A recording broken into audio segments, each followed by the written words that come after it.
आज के डिजिटल समय में पढ़ाई पर फोकस करना बहुत ज़्यादा मुश्किल हो गया है। टेक्नोलॉजी के उपयोग साथ हमारा फोकस भी कम होता जा रहा है।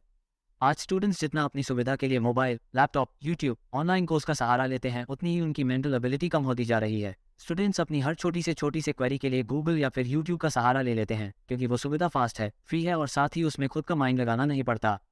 जब जब एक स्टूडेंट ऐसा करता है तो उसकी सोचने की शक्ति कम होती है और साथ ही उसका फोकस खुद प्रॉब्लम को सॉल्व करने की बजाय आसान तरीकों को खोजने में लग जाता है। इसके अलावा सोशल मीडिया, टीवी और वीडियो गेम्स ये सब ऐसे डिस्ट्रैक्शन हैं जो हमारी पढ़ाई के रास्ते में रोड़ा बने बैठे हैं।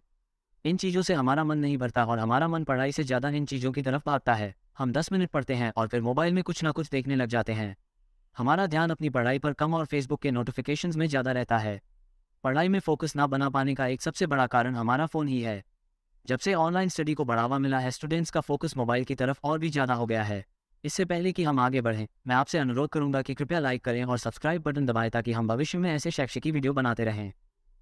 आज हम स्टूडेंट्स के लिए कुछ ऐसे स्टडी टिप्स लाए हैं जो उन्हें पढ़ाई पर ध्यान लगाने में मदद करेंगे और साथ ही उन्हें बेहतर तरीके से चीज़ों को समझने और याद रखने में मदद करेंगे। एक, लक्ष्य बनाकर पढ़ाई करें। पढ़ाई में फोकस ना रहने का एक कारण ये भी है कि हम बिना किसी लक्ष्य, गोल के पढ़ाई शुरू कर देते हैं। अब आप सोचेंगे कि पढ़ते समय किसी लक्ष्य का क्या काम है। पढ़ाई तो पढ़ाई है, किताब खोलो और पढ़ने लग जाओ।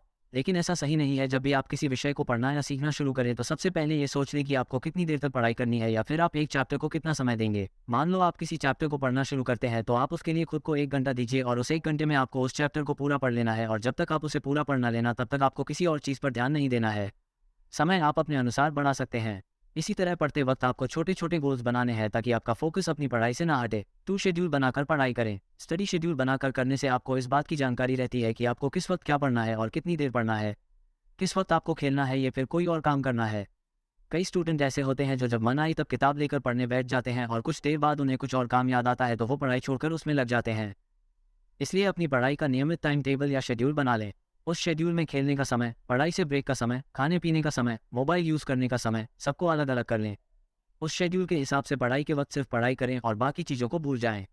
इससे आपका फोकस भी बना रहेगा और आप बाकी की चीज़ें भी कर पाएंगे।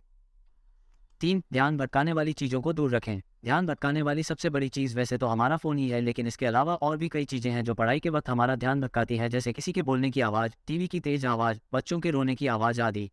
पढ़ाई के वक्त सबसे पहले आपको अपना फ़ोन स्विच ऑफ करके ऐसी जगह रख देना है जहाँ से वो आपको दिखाई ना दे। अगर फ़ोन आपके आंखों के सामने होगा तो बार बार आपका ध्यान उस पर जाएगा और आप पढ़ाई पर फोकस नहीं कर पाएंगे। इसके अलावा अगर किसी के बोलने की आवाज़ या टीवी की आवाज़ से आपको डिस्टर्ब हो तो आप किसी ऐसे कमरे में पड़े जहाँ आप अकेले हों और आसपास की आवाज़ आप तक ना पहुँच पाए। 4, अपने माइंड और बॉडी का ध्यान रखें। अपनी बॉडी और माइंड का खास ध्यान रखें। आपका शारीरिक और मानसिक स्वास्थ्य आपके फोकस करने की क्षमता पर महत्वपूर्ण प्रभाव डालता है। इसके लिए सबसे पहले तो आप पूरी नींद लें। पढ़ाई और एग्जाम का भले ही कितना भी प्रेशर हो, कोशिश करें कि आप 6 से 7 घंटे की पूरी नींद लें और साथ ही पढ़ाई करते समय बीच बीच में पानी भी पीते रहें ताकि आप हाइड्रेटेड रहें। अगर आप एक बार में लगातार 4 से 5 घंटे तक पढ़ाई करते हैं तो बीच बीच में कुछ ना कुछ हल्का फुल्का खाते रहें। अपनी ऊर्जा के स्तर को बढ़ाने और तनाव को कम करने के लिए नियमित रूप से व्यायाम करें। 5, टेक्नोलॉजी का सही इस्तेमाल करें। पढ़ाई करते वक्त कई बार कोई टॉपिक ऐसा आ जाता है जो बार बार पढ़ने के बाद भी समझ में नहीं आता और वो आपको इंपॉर्टेंट भी लगता है, तो ऐसे में आप गूगल, यूट्यूब जैसी चीज़ों का सहारा जरूर लें। ऐसा आप तभी करें जब आपके पास कोई और ऑप्शन ही ना बचे। मोबाइल वैसे तो स्टूडेंट्स के लिए बहुत अच्छी चीज़ है, मगर ज़्यादातर स्टूडेंट्स इसका सही इस्तेमाल नहीं कर पाते। अगर पढ़ाई के वक्त आपको मोबाइल या इंटरनेट की अक्सर ज़रूरत पड़ती है तो आप अपने मोबाइल में मौजूद अन्य ऐप्स के नोटिफिकेशन को ऑफ कर लें ताकि जब आप कुछ ज़रूरी सर्च करें तो सोशल मीडिया का कोई फालतू नोटिफिकेशन आपको डिस्टर्ब ना करे। 6, खुद को पुरस्कार दें। जब आप लगातार लंबे समय तक पढ़ते हैं तो आपको बोरियत होने लगती है और रोज़ रोज़ ऐसा करने से आपका पढ़ाई से मन हटने लगता है। इसलिए काफ़ी पढ़ाई करने के बाद खुद को पुरस्कार जरूर दें। जैसे यदि आप लगातार 4 घंटे तक पढ़ते हैं तो उस दिन आप अपने तय समय से 10 मिनट मोबाइल ज़्यादा चला लें या फिर खुद को ही चॉकलेट या खाने की कोई अन्य चीज़ दे सकते हैं। इसके अलावा यदि आप एग्जाम में या स्कूल टेस्ट में बहुत अच्छे नंबर लाते हैं तो आप खुद को ही एक स्पेशल ट्रीट दे सकते हैं।